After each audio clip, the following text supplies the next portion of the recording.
लगन सारा के छोड़ी छोड़ी हमारे दुआरे के सारा के लगा बनावले बाय आज ही बैठल बाटी ता बाय देखी आज हमारे दुआरे चढ़ के जाला जहां चक्रोट बाय तहां सब भाई के जाए हमारे दुआरे पर की काहे सब चढ़ के जाता बाय चप्पले में बछा बछाई के हमारे दुआरे का माटी उठा ले जाता बाय सब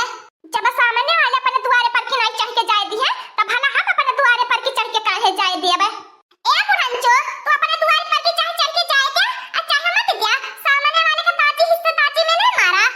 देखा देखे बुढ़ंचो नहीं त कुली नकली करैलु जवन देखबो तवन नकली करबो आ नहीं त माने हमार का बाय हम त बस काला भीजे हम कौनो असर नहीं बुझाई अब बुढ़ंचो बैठल बाटू आज बस काला भीजे में धरे बखार चापी में उलट के जाबू हां हां मटकी भतार काटी त सोचत है बुढ़िया के ऐसा ऐसा बोली बोली कि बुढ़िया भाग जाए ना रखावे अपन मोहरा ताकि कुल मने बुढ़ंची के दुआरे पर की जाए हमारे दुआरे पर की नहीं जाए क्या सके हो हमारे पर की जीजी देखी के रोकाला तोहरे महारावा पर की चढ़ के जा दिया बे देखी ले तोहरे कितनी हिम्मत या औकात पावरा बा हमर रोक लिए लू ओ देख लिया सारा किस तो ऊंचे माटी पटावले बाटू टिका सामने पे घर बनवावले बाटू त बतावा रोडवा जब खालहर हो जाई त पानी कहां जाई तहला लगन के त महारावा का पानी आई के सड़क पे जाम भाला बा कि हमने के घर का पानी आई के रोडवा पे जाम भाला बा तो हां तू न जान के पटदार मामला के चक्कर में यह के मने के आवे जावे के दुसवार भाला बा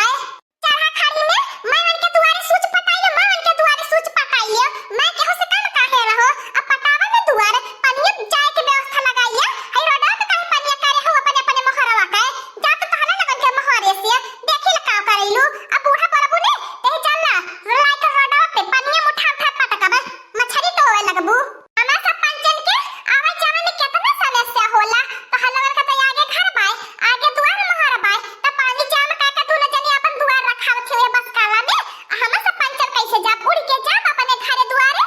कारिया लाल की भातार काटी जिसके नाते बोला कमाई बाटी उसके नाते तो ढेर बनती बाटी हमारा घर दुआर देख के छी हाथ छपती आती है तर करिया जा फाटत बा हम चाहे टिका सन्ना पे बनाई और चाहे जमीन में बनवाई तोरे भातारे कमाई त नहीं बनवावत बाटी तोरे करिया जा फाटत बा अजर रोडवा निंगरावती है ने रोडवा तोहरे पापा का नहीं बा और रोडवा पे हम नहीं कब जा के बैठल बाटी अपने जमीनी भर कब जा करे बाटी चाहे अपने जमीनी में हम पटवा नहीं और चाहे खदवा नहीं तो तन्ने के होला बोले वाला ए बड़की जीजी बाबा महतारी त जाया मती नहीं तो हम तारिस कम नहीं बाटी जब दोनों पटीदार बोली बोलावल हरदम करैलु ने तो हा दोनों जने पटीदारन के चक्कर में जब हमन के मुंह लागत हो ने तो हमन हम कम नहीं बाटी तो हसे ए बूढ़ा हट जाए अगवा से नहीं तारे ऊपर से जा बर रोल के हां नहीं ते आई बाटू बुढ़ारी में दुआर मोहर रखावे है बस काला ने गाय गाय यही पानी हट खातिर नरक भैला बाय यही पानी हट खातिर मोहल्ला मोहल्ला झगड़ा होता बाय का बतावे प्रधान अपने गांव मन के फूका लाए के बा के भगवती माई उठाई के लई जाए यह नहीं कहत बाय कि घर से ऊंचे रोडवा करवाई गई ताकि सबके घरे पानी बह के जाए तब पता लागी का करबो हमार दखिना जीजी ई सावन मास आषाढ़ मास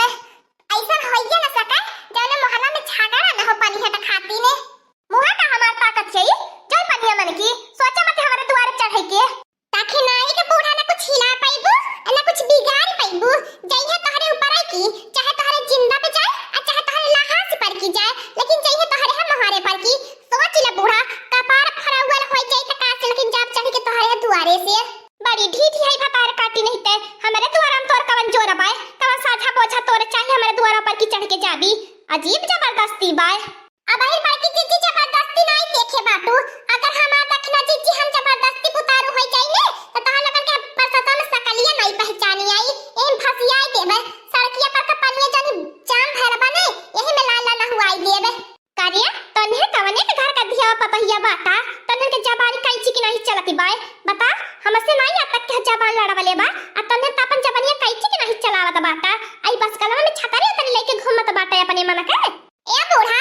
तू रहा था हमन के राय सल्लाह मसरा देवई के हमन के हालत में ज्ञान बुद्धि तू अपन ज्ञान का पटरी अपने लगाए रख ले रहा अपने थिया पतहियन के ज्ञान का पटरी खोलिया दीहा का भा लड़की देखे नहीं कैसे तन्हे झगड़ा लड़ाई करत है मटका नवा से छिनकुआ पापा तू लाला किस काहे पूछत बाटा तोहर मेहरारू हम बाटी हमसे पूछा काहे झगड़ा लड़ाई होता बा और करे अगवा का चढ़ के गल बाटा अपने मोहरे से झगड़ा लड़ाई करा सड़की पे जावे के नहीं तुहे जरूरत बा नानी लोगन तो हाल लोगन के ढेर हम सुनत बाती कपन ऐसे हमारे बूढ़ा से झगड़ा करती है नानी लोगन। हम जानत है कि नहीं हमारे जे बूढ़ा से झगड़ा कैले न तो के जान ले हमें का करब 100 गाड़ी दिए इन खाइले पिए लिए। हाँ बुढ़ऊ हाँ देख लिया हमें अकेला पाई के कुल भतार काटी हमसे लड़ती रहनी हमें। अब तू आई के ना अब लड़े भतार काटी लोगन का बताई बारू जनिया देखत त बाटा तऊ बाबा के केतना गरज बारिश त बाटे बतावा अतना पानी जाम भइल पाई रोडे पे आ तहरे महरावा से जात रहनी ओई खातिर बड़की जीजी झगड़ा करती बाटी नी ई बता पनिया मन की कैसे जाई एतना निक पहिनी ओढ़ी के का रे मोटकनवा तोरे यही आदत से हम बहुत परेशान रहीला। मैंने बताया बस कलम भीज के झगड़ा करब जरूरी बाय चल भीतरिया। ए छिनकुआ पापा तू नहीं बोला बुझायल कि नहीं तू हा कौनो खोज हेर के लावे के रहला घटल बाहर तू कौनो चीज के ज्ञान बा कि के का करत बा तो हाथ के हड़ा पिले तब न जानी पई बा। एही देखत हाया बुढ़िया बुढ़वा बैठल बाटे नहीं ते इनके कौनो औलाद बाटे न तो के लवैया न दवैया नहीं आगे पीछे के रवैया हमरा तो छीन छीन गदैले बाटे त हम अपने द्वारा पर की काहे जाई दे देखत माई हा बुढ़िया कैसे बैठली बा हम नहीं हा तो सब हमरे द्वारा पर की चढ़ के जाई। ए बूढ़ा चला भागी चला झोपड़िया में देखत हो दो बाबा केतना गरज बरसत बाटे देखत हो बिजुलिया चमकती बा।